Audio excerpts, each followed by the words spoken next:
The Tale of Tam and Cam, a story of kindness, resilience, and destiny. Stories passed down through generations often teach us more than mere events.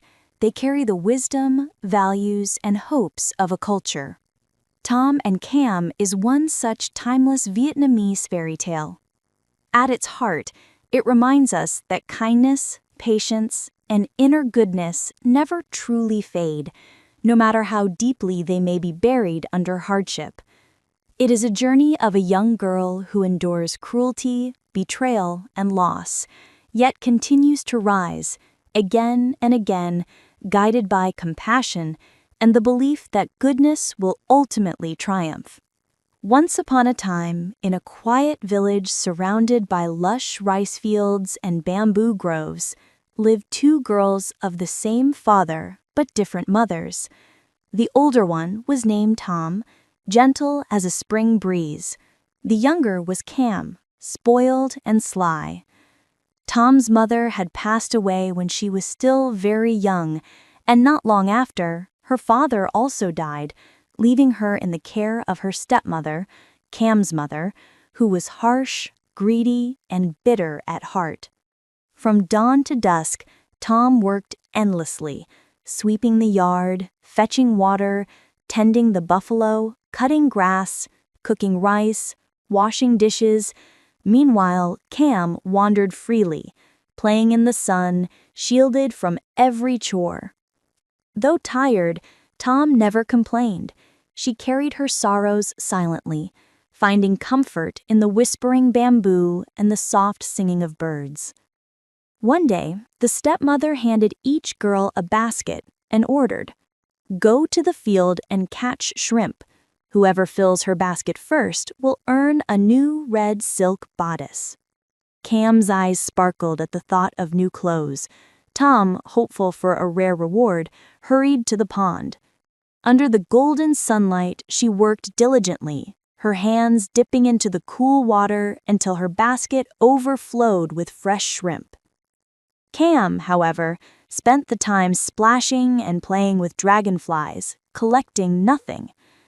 When Tam stepped out of the water, Cam suddenly called out sweetly, "Oh, Sister Tam, your hair is dirty. You should dive deeper to wash it clean, or Mother will scold you."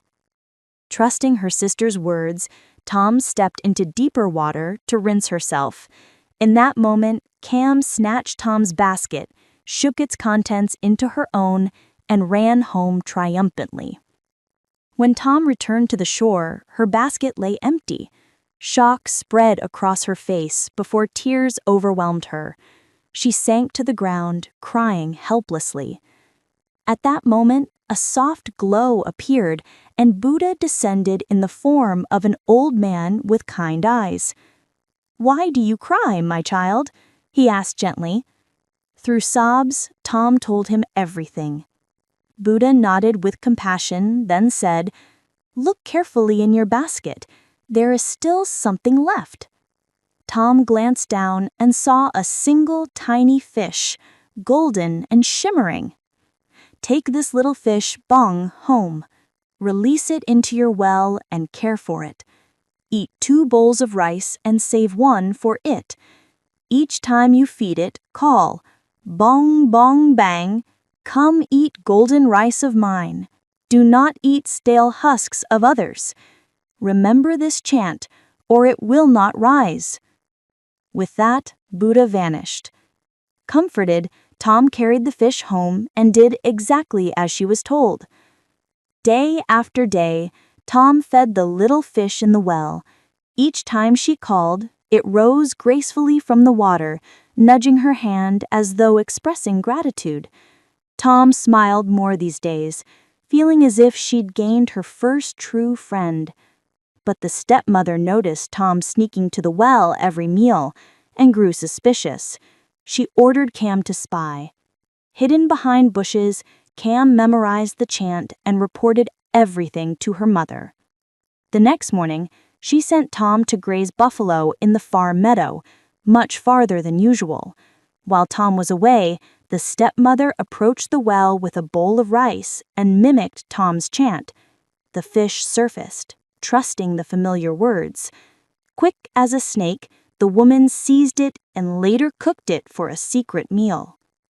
That evening, Tam returned, cheerful and eager to visit her little friend, but no matter how long or how desperately she called, the fish did not rise.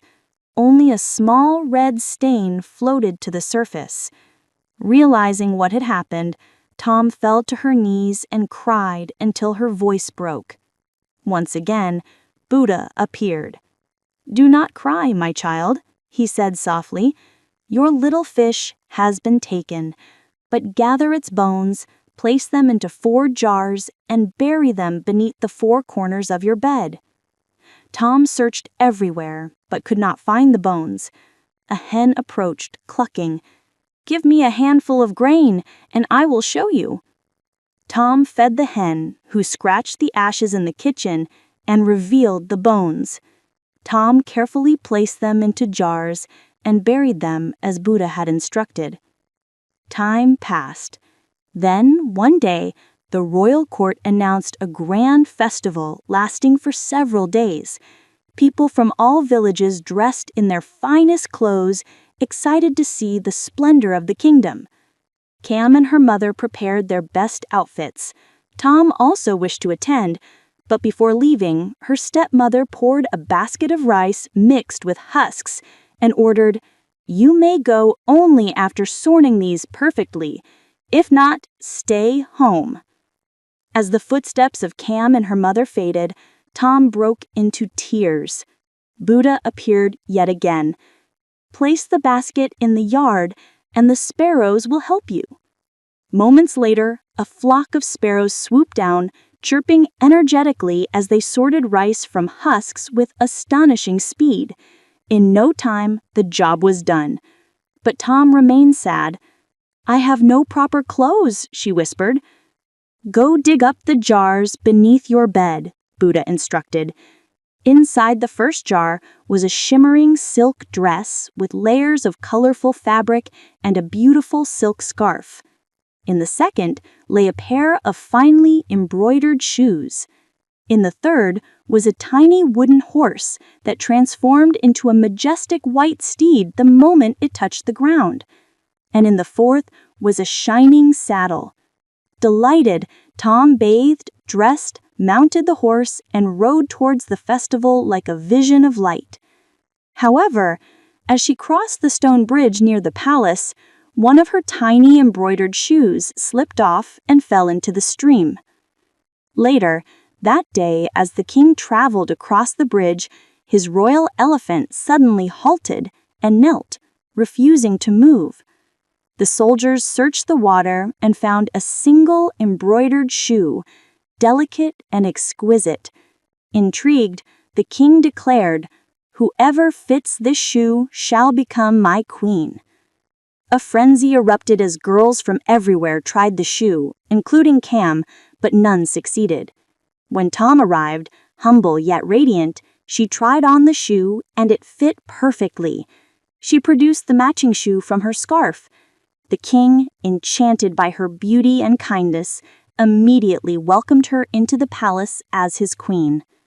Cam and her mother watched with twisted envy. Though life in the palace was filled with luxury, Tam never forgot her father. When his Memorial Day arrived, she sought permission to return home. Seeing Tam's newfound glory, the stepmother's jealousy burned hotter than ever. She tricked Tam into climbing the tall arca tree to pick betel nuts. When Tam reached the highest cluster, the stepmother struck the trunk repeatedly with an axe. "Why is the tree shaking?" Tam called down. "Oh, just clearing ants to protect you," her stepmother answered sweetly. Moments later, the tree split and fell. Tam plunged into the pond below and drowned. Cruelly, the stepmother dressed Tam Cam in Tam's clothes and sent her to the palace, claiming Tam had accidentally drowned. The king, though uneasy, accepted her presence, but felt no warmth towards her. Tam's spirit, bright and pure, refused to disappear. She was reborn again and again. 1. As a golden bird. A beautiful golden bird perched near Tam, singing warnings. Dry the king's clothes on the line, not on the fence, or you will tear his garments. The king adored the bird. Cam, threatened, killed it and buried its feathers in the garden. 2. As two fragrant sawan trees. The feathers sprouted into two graceful trees that shaded the king. Cam cut them down. 3. As a loom. From the wood, Cam made a loom, but it whispered accusations. Cut, cut, cut, cat! You stole your sister's husband. May your eyes burn! Terrified, Cam burned the loom and threw the ashes far away. 4. As a magical fruit. From the ashes grew a single glowing fruit. An old woman found it and took it home. Inside the fruit lived Tam. Each day, when the old woman went to market, Tam emerged to clean the house, cook delicious meals, and prepare warm tea. Curious, the old woman pretended to leave one morning, but returned quietly and caught Tam stepping out of the fruit.